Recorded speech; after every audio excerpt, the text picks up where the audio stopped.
हेडलाईन्सचे प्रायोजक आहे NBC bearings, लांब पळण्यासाठी।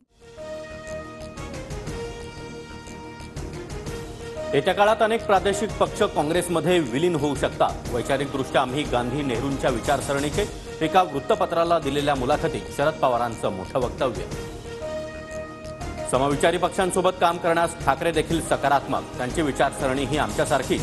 शरद पवारांच्या वक्तव्यानं महाराष्ट्राच्या राजकारणात खळबळ। पक्ष चालवणं शक्य नाही पवारांना कळालं असेल, त्यामुळेच लोकसभेनंतर पवार गट काँग्रेसमध्ये विलीन करण्याबाबत पवारांचे संकेत। फडणवीसांचं वक्तव्य। पवारांनी वृत्तपत्राला मुलाखत दिली तेव्हा मी तिथे होतो। लोकसभेच्या निकालानंतर बऱ्याच गोष्टी स्पष्ट होतील। पवार जो निर्णय घेतील तो महत्त्वाचा असेल। पृथ्वीराज चव्हाण यांची प्रतिक्रिया। शरद पवारांच्या वक्तव्यामध्ये तथ्य। भाजपच्या तानाशाहीच्या विरोधात अनेक पक्ष एकत्र येणार। शरद पवारांच्या वक्तव्याला नाना पटोलेंसह वडेट्टीवारांचा दुजोरा। 14 जून 2022 मध्ये अयोध्येमध्ये शिंदेंनी मोदींसोबत सत्तेत जाण्यासाठी विनंती केली होती। तुरुंगात जाण्याचं वय राहिलं नाही असं शिंदे म्हणाले होते। संजय राऊतांचा गौप्यस्फोट। मी तुमच्यासोबत आपण सर्व मिळून बंड करूया, संजय राऊतच म्हणाले होते। राऊतांच्या गौप्यस्फोटानंतर नरेश म्हस्केंचा दावा।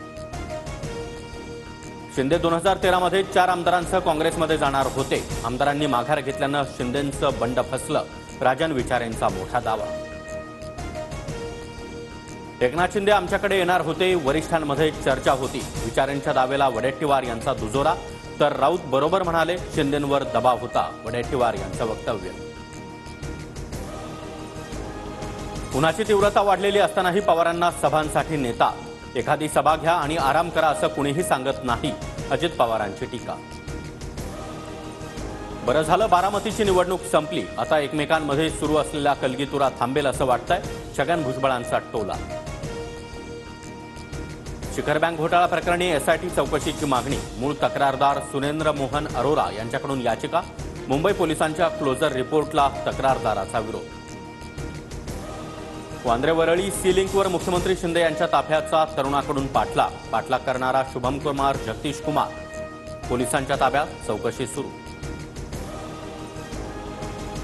अक्षय तृतीयेपूर्वी सोनं चांदीच्या दरामध्ये वाढ।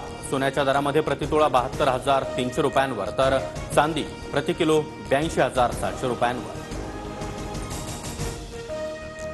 कोविशिल्ड लस बनवणारी ॲस्ट्राझेनेका कंपनी जगभरातून कोविशिल्ड लसीचा साठा परत मागवणार।